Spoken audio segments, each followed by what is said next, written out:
নমস্কাৰ মই ৰফিকুল ইছলাম আজি ইংৰাজী ৰিডিঙৰ বিষয়ে আৰু এটা ভিডিঅ' লৈ আহিলোঁ ইয়াত চোৱা আমি যদি ইংৰাজী শুদ্ধভাৱে পঢ়িবলৈ তেতিয়াহ'লে আমি আৰু এটা নিয়মৰ বিষয়ে জানিব লাগিব যিটো নিয়ম হ'ল আমি যিকোনো অৰ্ডৰে হওক মানে যিমান সহজ হওক বা যিমান টানেই হওক এই অৰ্ডবোৰ ইংলিছ অৰ্ডবোৰৰ আমি যদি শুদ্ধ উচ্চাৰণটো আমি শুদ্ধ প্ৰনাউন্স কৰিবলৈ হয় তেতিয়াহ'লে আমি আইপিএ যদি জানো তেতিয়াহ'লে আমি শুদ্ধভাৱে আমি যিকোনো ইংলিছ অৰ্ড আমি পঢ়িব পাৰিম এতিয়া চোৱা আইপিএ মানে হ'ল ইণ্টাৰনেশ্যনেল ফনেটিক্স এলফাবেট আমি যিটো আমি অৰ্ড পাওঁ ইংলিছ যিবিলাক আমি অৰ্ড চাওঁ কিতাপ পঢ়িবলৈ গ'লে এনেকুৱা বহুতো অৰ্ড আছে যিবোৰ অৰ্ড আমি অকণ মানে টান লাগে কিছুমান অৰ্ড আমাৰ বহুতো টান লাগে তেতিয়াহ'লে আমি সেই অৰ্ডবোৰ যদি আমি অকণ সহজতে ক'ব পৰা মানে হয় যদি আমি বিচাৰোঁ যে আমি অৰ্ডবোৰ একেবাৰে সহজে আমি যাতে পঢ়িব পাৰোঁ তেতিয়াহ'লে আমি সেই আইপিএ যিবোৰ চিম্বল আছে সেই আইপিএ চিম্বলৰ দ্বাৰা আমি সেই অৰ্ডবোৰ সহজ কৰিব পাৰিম ইয়াত চোৱা আইপিএ চিম্বলবোৰ হ'ল মানে এইটো কোনো আকৌ লেটাৰ নহয় ইংলিছ যিবোৰ এলফাবেট এইবিলাক কিন্তু এইটো কোনো লেটাৰ নহয় এইটো হ'ল এটা চিম্বল বুজি পাইছা মানে এটা চিম্বল এই চিম্বলৰ দ্বাৰা আমি আৰু এই চিম্বলৰ উচ্চাৰণবোৰ আমি জানিব লাগিব যদি চিম্বলৰ উচ্চাৰণবোৰ জানো তেতিয়াহ'লে আমি যিকোনো অৰ্ডৰে শুদ্ধ উচ্চাৰণ কৰিব পাৰিম যেনেকুৱা চোৱা ইয়াত মই কিছুমান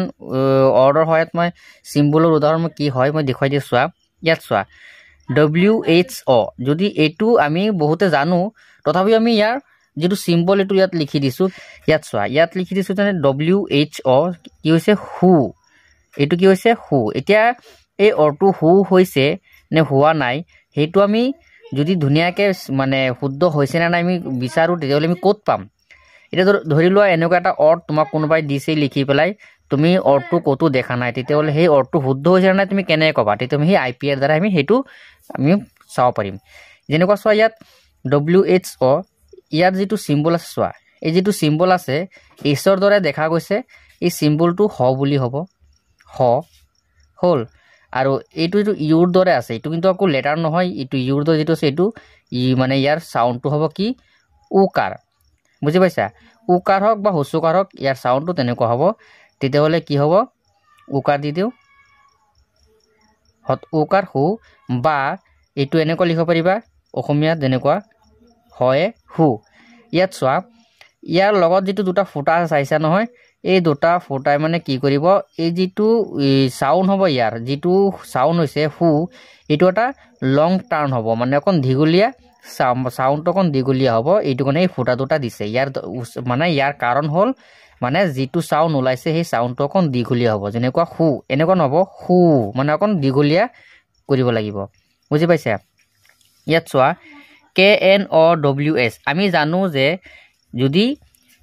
এনৰ আগত যদি কে থাকে তেতিয়াহ'লে কেটো চাইলেণ্ট থাকে এইটো আমি আইপিএছ চিম্বলৰ দ্বাৰা গম পাওঁ কেনেকৈ গম পাওঁ ইয়াত চোৱা KN আছে কিন্তু ইয়াত চোৱা কেৰ দৰে কোনো চিম্বল নাই ইয়াত যিটো চিম্বল আছে চোৱা এই চিম্বলত কেৰ দৰে এইটো হ'ব এই চিম্বলত চোৱা কেৰ দৰে কোনো চাউণ্ড নাই মানে কোনো চিম্বল নাই ইয়াত চোৱা যেনেকুৱা কে যিটো লেটাৰ আছে কেৰ কাৰণে ইয়াত এটা চিম্বল থাকিব লাগিছিলে কিন্তু ইয়াত চোৱা কেৰ কোনো চিম্বল ইয়াত নাই এইটো কাৰণে আমি জানো ইয়াৰ পৰা আমি গম পাওঁ যে কেটো মানে চাইলেণ্ট হৈ আছে যেনেকৈ চোৱা এন এইটো হ'ল চোৱা চাউণ্ড তাৰমানে এইটো যিটো এনৰ দৰে চাইছা চিম্বলটো এই চিম্বলটো নৈ হ'ব দৈন্তা নৰ দৰে হ'ব মই ইয়াত লিখি দিছোঁ দৈন্তা নৰ দৰে হ'ব আৰু যিটো এই ওলোটা ইৰ দৰে চাইছা এইটো ই নহয় এইটো এই চাউণ্ডটো চোৱা চাউণ্ড বুলি কয় আৰু ইয়াৰ যিটো চাউণ্ড হ'ব এইটো আকাৰো নহয় বা ঔ নহয় তাৰমানে মানে আও নহয় একেবাৰে নহয় একেবাৰে ঔ নহয় মানে মাজত চাউণ্ডটো থাকিব বুজি পাইছা যেনেকুৱা মই ইয়াত অৰ্ধ আকাৰ এটা দি দিলোঁ তাৰপিছত চোৱা এই চাউণ্ডটো উৰ দৰে হৈ যাব কি হ'ল ন বুজি পাইছা তাৰমানে এইটো কি হৈছে ন মানে এছ এটা আছে ন'জ বুজি পাইছা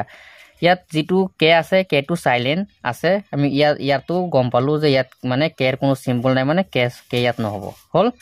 বুজি পাইছা এইখিনি ইয়াত চোৱা UITAR আমি বহুতে যদি আমি ইয়াৰ উচ্চাৰণটো বহুতে যদি ইয়াৰ প্ৰনাউন্স নাজানে তেতিয়াহ'লে ইউ যিটো ভাৱেল আছে এই ইউৰ ভাৱেলৰো কিবা এটা চাউণ্ড ধৰিব যোনোবাই ইয়াৰ উচ্চাৰণটো নাজানে যেনেকৈ এইটো গিটাৰ যেনেকৈ এইটো কি হৈছে গিটাৰ হৈছে কিন্তু এই ইয়াত যেটো ইউ আছে ইউটো সাইলেন্ট হৈ আছে বুজি পাইছা আৰু ইয়াত চোৱা যেটো আমি আইপিএস সিম্বল ইয়াত চাইছো এই গিটাৰৰ যেটো সিম্বল দিয়া আছে এই সিম্বলটোত চোৱা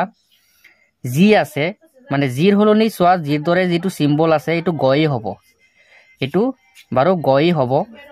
যেটো আৰ দৰে সিম্বল আছে এটো হস্যিকাৰ দৰে হ'ব ইয়াত চোৱা টিৰ দৰে যেটো সিম্বল আছে এটো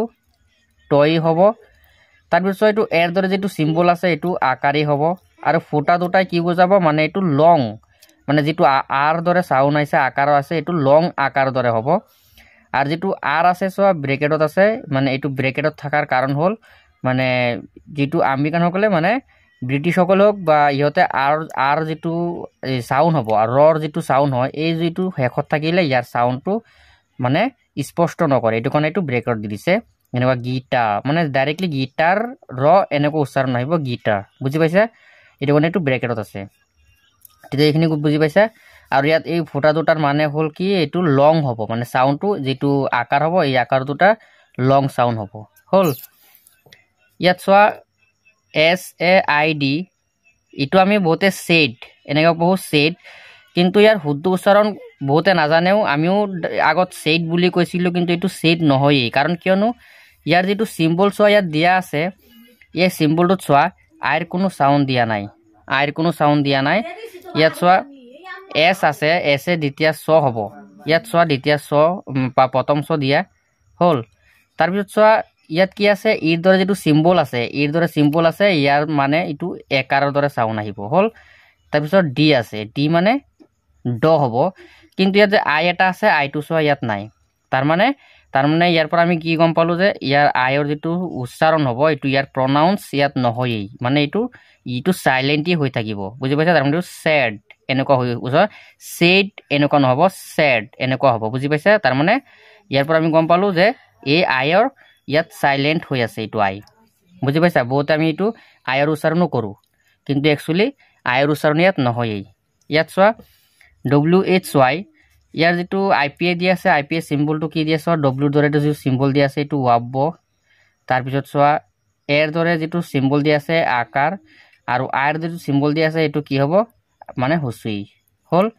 ওয়াই এটো কি হৈছে এটো ওয়াই বুজি পাইছা ইয়াত চোৱা আকৌ এস আৰু এল এস এল এই এস এলৰ কাৰণে চোৱা ইয়াত এস আৰু এল ৰ দৰে দুটা সিম্বল দিয়া আছে এই দুটা সিম্বলে কি হ'ব চলাইছ ল তাৰ মানে আমি এটো চলাইছ ল এনেকৈ লিখিব পাৰো তালিবিয়া হ আৰু ল অসমীয়াত এনেকৈ লিখিব পাৰো তাৰ পিছত চোৱা যেটো আই দিয়া আছে আইৰ দৰে যেটো সিম্বল দিয়া আছে ইয়াত ডবল ই দিয়া আছে কিন্তু ইয়াত তো আইৰ দৰে সিম্বল দিয়া আছে তাৰ মানে আকৌ দুটা ফুটাও ইয়াত দিয়া আছে চোৱা তাৰ মানে এটো কি বুজাব ডবল ই মানে ইয়াত কি বুজাব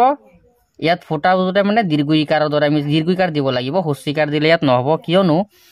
এই ফুটা দুটা এটো লং টান বুজাইছে মানে দীঘলীয়া টান হ'ব এটো কাৰণে আমি দীঘলীয়া টানৰ কাৰণে হস্যিকাৰ দিব নোৱাৰো দীৰ্ঘইকাৰ দিব লাগিব দীৰ্ঘইকাৰে সদায় দীঘলীয়া টান বুজায় এটো স্লি এনেকুৱা হ'ব স্লি ডাইৰেক্টলি নহব এটো কাৰণ লং টান হ'ব লাগিব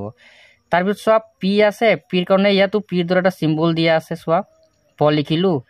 আকৌ চোৱা আইৰ দৰে আৰু এটা সিম্বল দিয়া আছে লগত ফুটা নাই এটো কাৰণে আমি হস্যিকাৰী দিলো হল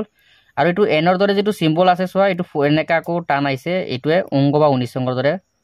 সাউন্ড আহিব হল কি হল স্লিপিং মানে প্ৰথমৰ টানটো লং হ'ব পিছৰ টানটো শৰ্ট হ'ব বুজি পাইছা স্লিপিং হল ইয়াত চোৱা আৰৰ কাৰণে এটো ৰৰ দৰে এটা সিম্বল দি আছে ৰ আইৰ দৰে এটা হস্যিকাৰ আৰু এটো অংগ বা উনিসং দিলে হল ৰিং ইয়াত চোৱা HAPPY ইয়াত চোৱা ইয়াৰ যেটো সিম্বল দিয়া আছে এইচৰ দৰে এটো হ হ'ব হ দিলো বাৰু আৰু এই যেটো চোৱা এ আকৌ এনেকা চোৱা ই মানে এই সিম্বলটোৱে কি হ'ব এই সিম্বলটোৱে ইয়কাৰ লগতে আকাৰ মানে এনেকুৱা সাউন্ডটো আহিব লাগিব মানে একাৰো নহয় বা আকাৰ নহয় হে মানে সাউন্ডটো এনেকা হ'ব হে তাৰপিছত পিয়ে প আইৰ দৰে যেটো সিম্বল আছে হস্যিকাৰ হে পি হল গতিকে আজি তোমালোকক IPA চিম্বলৰ দ্বাৰা কিছুমানৰ অৰ্থ দেখুৱাই দিছোঁ নেক্সট ভিডিঅ'ত তোমালোকে কমেণ্ট কৰিবা ইয়াৰ বিষয়ে আৰু আলোচনা কৰিম বহলকৈ গতিকে আজি ভিডিঅ'টো ইমানেই ধন্যবাদ